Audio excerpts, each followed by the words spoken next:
Hey, what's up guys? Spencer here, and this is my review of Game of Thrones Season 7, Episode 7. This is the last episode of the season, and I was away for almost 3 weeks, so I missed the public airing of Episode 6 and Episode 7, so I was not able to review them immediately. It took me a few weeks to watch them after they came out. So I was kind of behind when I watched the last 2 episodes, and I am deciding not to review episode 6. I'm going to skip it because I feel like I missed the window for that review to be relevant. I'm planning to make a lot more videos, and basically it's like this. If I think a video will have anything besides 0 views, I will make it. I will upload it. If there's a chance it will have more than 0 views, I will upload it. But if I think it's going to have 0 views, I'm not going to upload it. And I figured that episode 7 would be more relevant than episode 6. Even though they both have been aired for a few weeks, I'm going to go ahead and talk about episode 7 and skip over episode 6. If you guys want me to review episode 6, let me know. If anyone wants me to review it, let me know, and I will review it. I just think right now, it's been out for at least like 2-3 weeks, so I'm just not going to waste my time reviewing it. So yeah. Anyway, let's talk about the last episode. Basically, it's everyone coming together. It's these 2 main armies, and they're coming together, and they're trying to negotiate and have a peace talk. At least, we hope they are. At this point, the big bad guy is Cersei. Most of Cersei's people don't want to fight the other army, especially when they find out about the dead. When they find out about the White Walkers, most of Cersei's people don't want to fight the other group. It's 2 groups now. And Cersei is pretty much the leader of her group, the King's Landing army, the Iron Bank people that she's trying to recruit, Euron's army of ships, Bronn and Jaime. And then it's all the other people. Daenerys, Jon Snow, Tyrion, they're all together, and Sansa and Arya at Winterfell, they still don't really know much about what's going on. Like, they don't know much about Daenerys. When Jon reunites with the 3 Starks that are at Winterfell, he's got a lot of things to explain, like yeah, I fucked her, yeah, we're cool. She's okay. She only burns people if she doesn't like you. It's okay. But basically, they're all on that side, and then Cersei, Bronn, Jaime, Qyburn, or whatever his name is, the Mountain, Euron. They're all on that side. It's these 2 sides. They're coming together, and they're negotiating. And basically, Cersei is the big bitch right now. Like, she's the one that's just against any kind of alliance. She just wants to kill everyone. She's slowly becoming the Mad Queen, as a lot of people had predicted. And like the Mad King, she might get stabbed in the back by Jaime. Who knows? I feel like they're setting that up. At the end of this episode, we're starting to really see that there's kind of a, rift between Jaime and Cersei. Like, Jaime does not agree with Cersei for the first time, ever. Jaime does not agree with Cersei. Jaime wants to join the other side. But it's really cool because we have never ever seen so many characters together like this. Not even the first episode have we seen this many characters together in the same, 50 yards of space together. When they all come together and have that big meeting, yeah, I'm sure there was a lot of fanboys that were probably jacking off. We've never had that many characters together. Just almost everyone, except for the people at Winterfell right now. Like, those are the only characters that weren't there at King's Landing, or wherever that was, close to King's Landing. And it was just really cool. We had a lot of characters, going one-on-one, characters that we've seen that have never talked to each other. They talk to each other, characters that we've been waiting for them to reunite. They've reunited and they talked. A lot of people have been waiting for the Hound and Brienne to reunite. And, I was kind of hoping that, I was really hoping that Arya and Brienne are not going to be too salty about the Hound. Like, just look, you guys kind of left him for dead.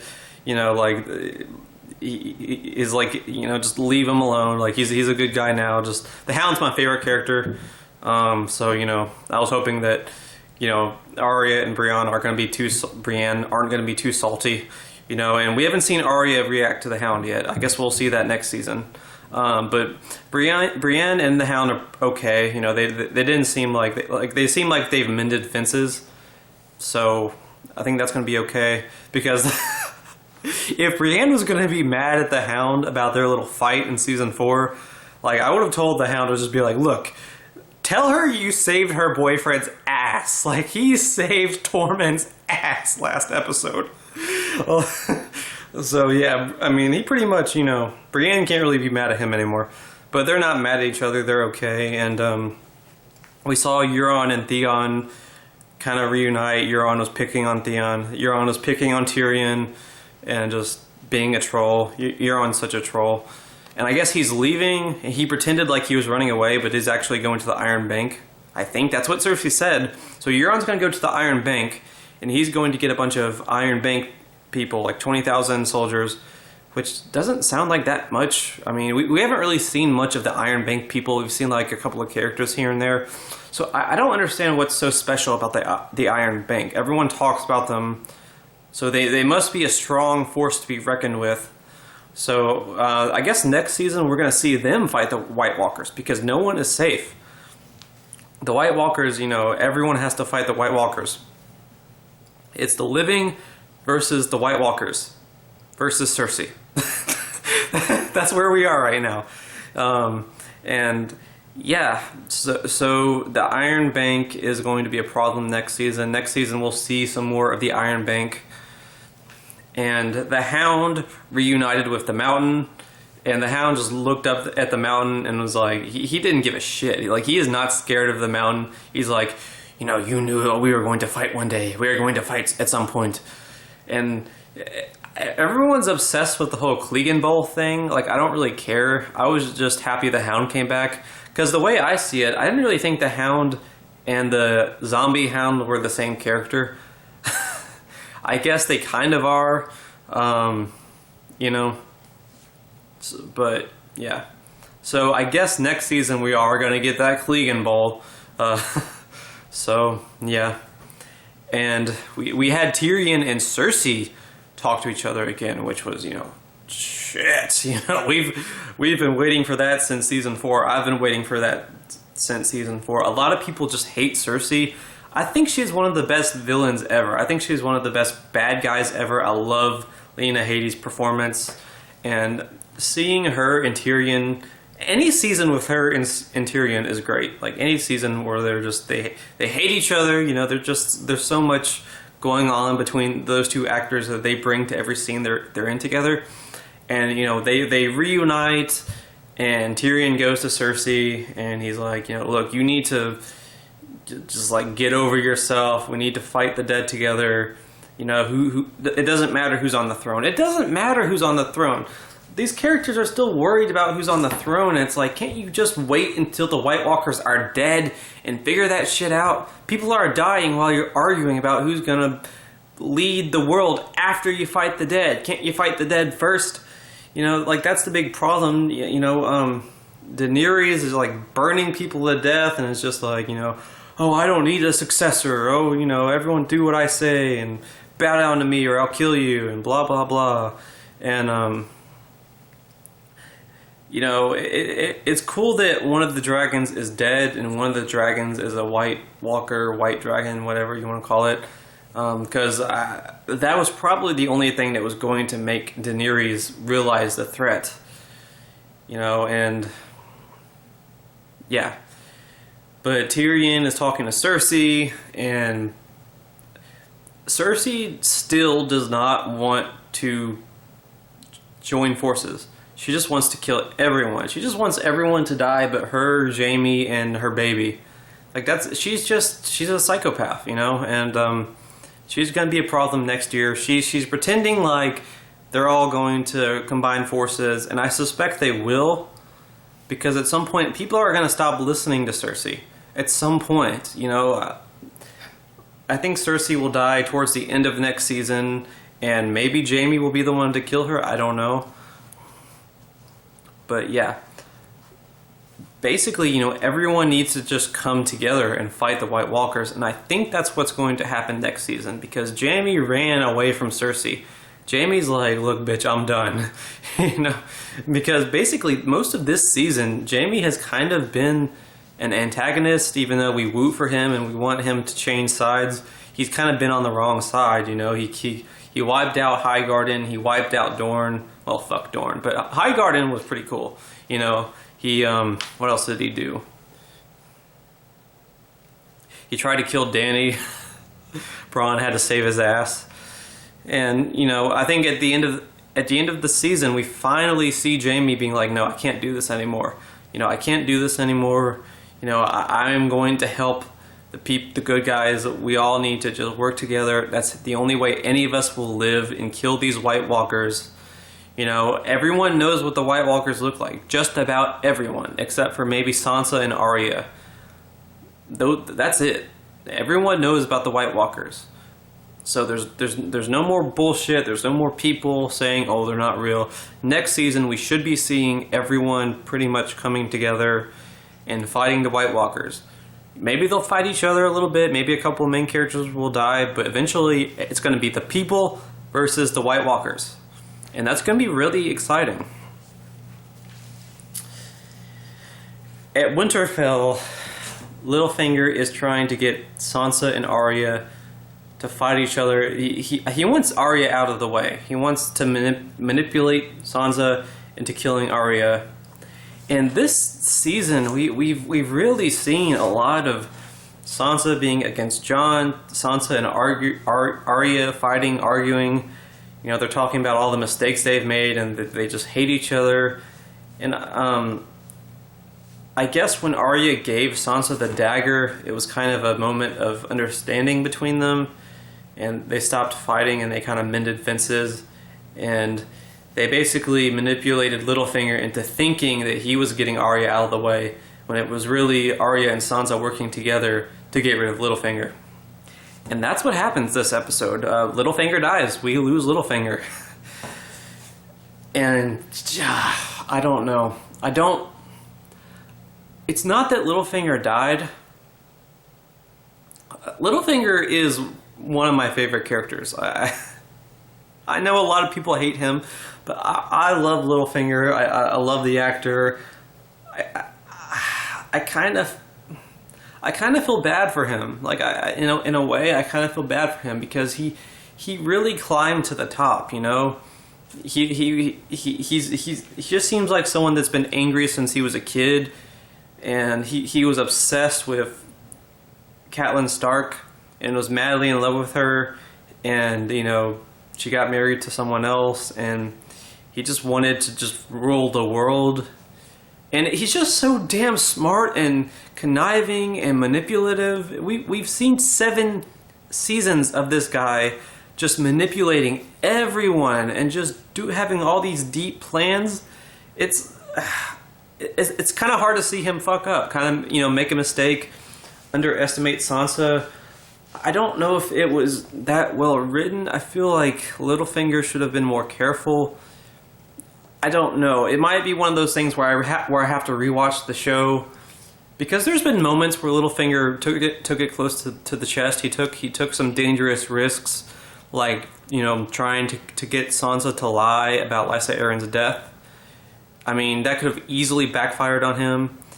He's taken some risks, and that you can't climb to the top of the ladder without taking risks. And I guess Littlefinger underestimated Sansa's intelligence. He didn't know that she was going to realize that he was trying to get her to get rid of Arya, and she did. And Littlefinger taught Sansa so much. He's given her so much advice and sort of taught her to kind of be like how he is in a way, although not as bad. And it kind of backfired. He finally got his death. Sansa and Arya teamed up and got rid of Littlefinger. And of course, Bran Stark helped, Bran Stark told the girls about everything Littlefinger has done. Like that look on Littlefinger's face, because he's like, holy shit, this guy can see everything. He knows everything I've ever done. Like, I feel bad for Littlefinger. He didn't know that was going to happen. He wasn't expecting a psychic, supernatural kid to know everything. Like, that's not fair. And I don't know. I kind of feel sorry for Littlefinger. I know, shoot me in the face. I know, that's crazy talk. How the fuck can I feel sorry for Littlefinger? It's just, he doesn't give a shit about people. He wants to rule the world. And Game of Thrones has so many morally fucked up characters. There's not a lot of really great characters in this show. Even Ned Stark had this obsession with honor and doing everything honorable. In the first episode, Ned Stark kills a guy that basically did nothing wrong. He ran away from White Walkers that were going to kill him, and he got his head chopped off for it. So you're going to tell me Ned Stark's a great, perfect person and Littlefinger's just this evil guy? No. Jaime Lannister has done a bunch of fucked up shit. Littlefinger just doesn't give a shit about people, and he just wants power, and he's fallen madly in love with two women, and neither of them gave a shit about him. And, like, some of the things that Littlefinger got that the Starks were mad at Littlefinger about, killing Ned Stark. Littlefinger didn't really I don't really blame him for what happened to Ned Stark, because Ned Stark was an idiot in season 1. He expected everyone to play the game the way he played the game. He expected everyone to do the right thing, and they didn't, and that's why he died. I don't think Littlefinger knew Ned Stark was going to die. I think Littlefinger was going to try to send Ned Stark to Castle Black or the Night's Watch and just have him be, that way if he joins the Night's Watch, then he could get with Catelyn Stark. I think that was Littlefinger's plan. He wasn't trying to kill Ned Stark. Yes, he betrayed Ned Stark, but Ned Stark was bringing everyone down with him. Littlefinger just jumped ships. Like, I remember Littlefinger was advising Ned Stark on what to do, and Ned Stark ignored him. So that's why Littlefinger conspired with Cersei, because Ned Stark was being an idiot, and Ned Stark stole his woman. I kind of feel bad for him in that way, because he's only cared about two people in his whole life, Catelyn and Sansa, and I kind of feel bad for him in that way. If Catelyn loved Littlefinger, maybe Littlefinger would not have just been a psychopath. I don't know. But I feel like Littlefinger's death should have been a little more sad. Like, maybe he had one sad moment or something, or because he genuinely loved Sansa and he genuinely loved Catelyn Stark. He just didn't give a shit about anyone else. He wasn't really trying to betray them. He didn't want them to be unhappy. I guess he was trying to kill the rest of their families. I don't know. I feel kind of bad for Littlefinger. I know it's just me. I know no one's going to agree with me. I know, but he was one of my favorite characters, and that might have been the hardest death in the show for me. Yes, worse than Ned Stark. Yes, worse than Robb. Ned Stark and Robb Stark were idiots. They would not listen to people. And I don't know. The thing about Littlefinger is that he's been on the show since season 1, episode 2. So this is kind of the end of an era. It's been a little while since we've had a major character that's been on the show since the beginning die. So, yeah. So in this episode, we finally find out Jon Snow's parents, who they are. We find out that it is Rhaegar Targaryen and Lyanna Stark. And just about everyone knew this. I knew this. We all knew this. They pretty much told us at the end of season 6, and people knew this years earlier.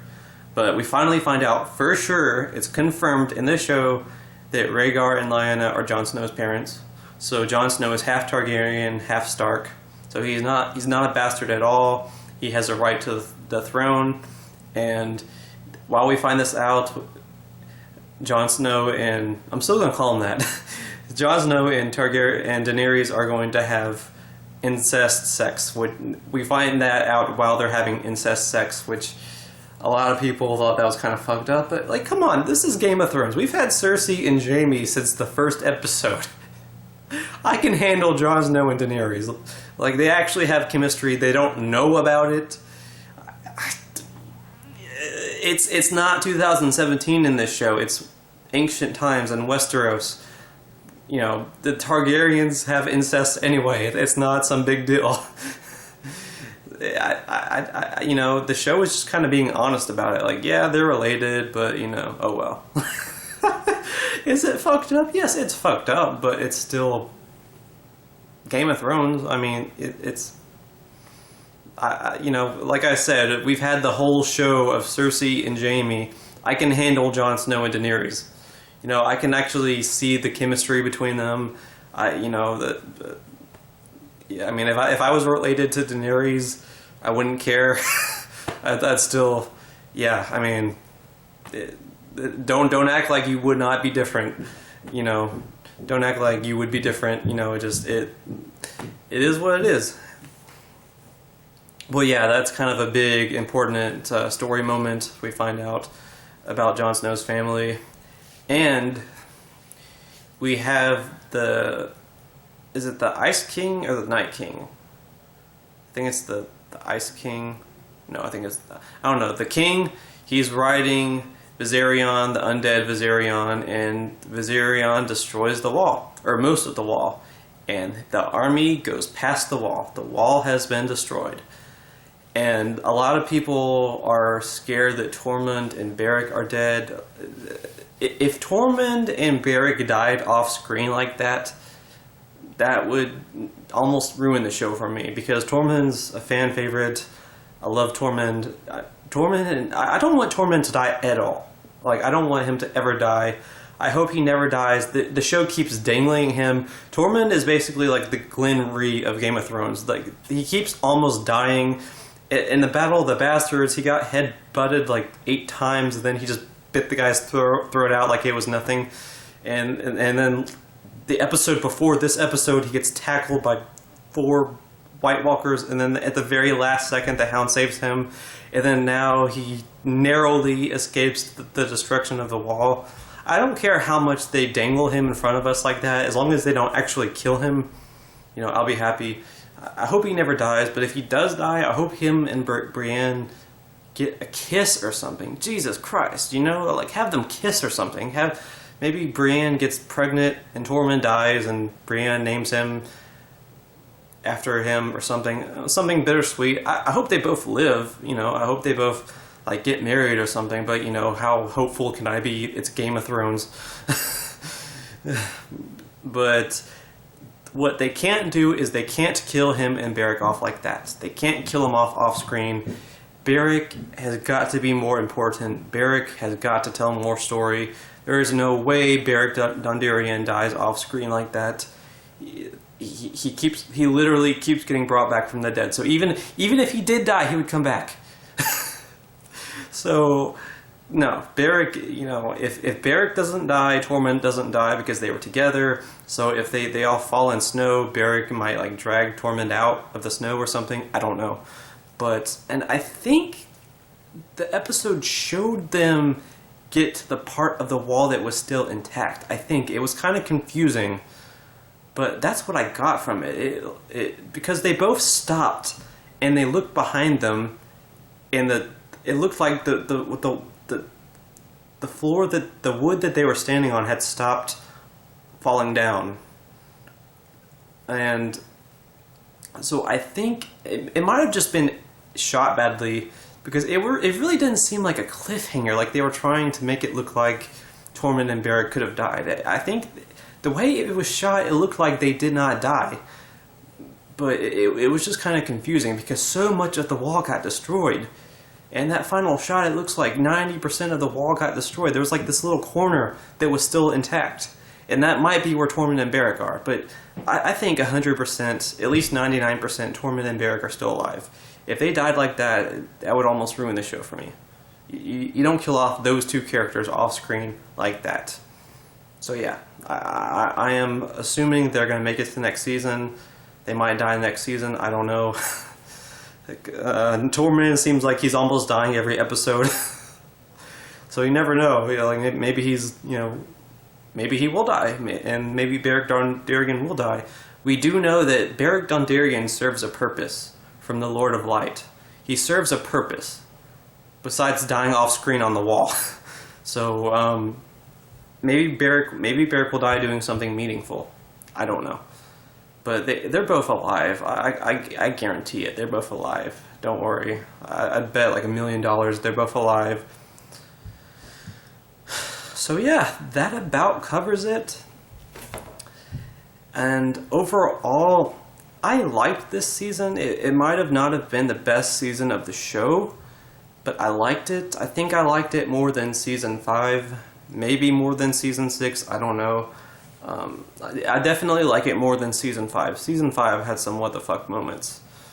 And I think the main problem was just the rush storyline. You can tell the dialogue is fast, everything is so fast, and that's good in a way. There's no filler. But Game of Thrones never really had filler. I know a lot of people don't like Arya wandering around becoming an assassin. I thought she had really good character development. I thought that was well done. A lot of people didn't like Daenerys doing whatever. I can't really defend Daenerys because Daenerys, like, she did like one thing every season. Season 3, she got the Unsullied. Season 2, she got like a part of an army. Her story was kind of slow. But overall, I feel like Game of Thrones needs 10-episode seasons. And this season had 7 episodes, and next season will have 7 episodes, I think. And you can kind of tell they're having to rush it, and I don't think they should have to rush it. I know they're doing it for budgetary reasons, but I wish I wish HBO would do something else and have them have like 8 or 9 episodes, because I don't want them to fuck up the ending. I don't want them to rush it. That's my number one problem with this season, is just everything was so rushed. There was a lot that happened, but it happened so fast. It just seemed kind of rushed. I feel like at least 8 episodes. Give them at least 8 episodes next season. I know they already said 6 or 7, but they have a lot to wrap up, and I don't want them to rush it. My other criticism this season was Littlefinger. Littlefinger just kind of got dumbed down. I don't know. Like, he didn't really do anything that Littlefinger would normally do, except for have Arya get that letter. That was something Littlefinger would do. That was smart. Well, not really, because it got him killed, but that was something that, was in character. Most of this season, he's trying to manipulate Sansa. Sansa's not having any of it, and Littlefinger just kept trying anyway. It would have been smart for him to back off and try something else. And he spent like 4 or 5 episodes just kind of standing in the corner staring at people. Every time something happens, he just stands in the corner and smirks at Sansa. He stands in the corner and smirks at Arya. That's mostly what he did this season, and this was the season where he died. I just felt like we've seen so much of this character manipulating everyone, having all these big, grand schemes, and just creating all this chaos. And he spends his last season smirking at everyone and then giving Arya a letter. He kind of went out on a weak note. I kind of felt like the show kind of forced him to die. I get it. I get that Littlefinger had to die. I get that. I just wish it was done better. Because I get it. The Game of Thrones is over. It's the White Walkers. Littlefinger had nothing left to do. He had no more story to serve. I hope we see Arya using his face a lot next season, because at least that way we still get the actor in his crazy-ass accent. But yeah, overall, I liked this season. I kind of liked the last episode more, episode 6 more than episode 7, but I liked episode 7. I liked episode 6 more. Episode 6 was just more fun, more Tormund, more Hound. You can't go wrong with that. One of the dragons dying, that was cool. But yeah, overall, I like this episode and I like this season. I just hope that they touch up on some things for next season so that the show can go out on the best note possible, you know? Anyway, what did you think of this episode? Let me know in the comments. Let me know what your thoughts are. And let me know if you want me to review episode 6 and anything else. I'm planning to upload 1 or 2 videos a day from now on. I know I started this channel like a year and a half ago, and I have maybe 15 videos. I have not done very much. I am going to start reviewing video games, not just TV shows. I am going to start talking about things besides The Walking Dead. Just let me know what you guys would want to see, and I will make it. I'm going to do whatever I can. I'm going to review as much as possible. So this channel is going to get a lot more active. So we have that coming up. And yeah. Anyway, I'm Spencer, and I will see you guys later. Bye.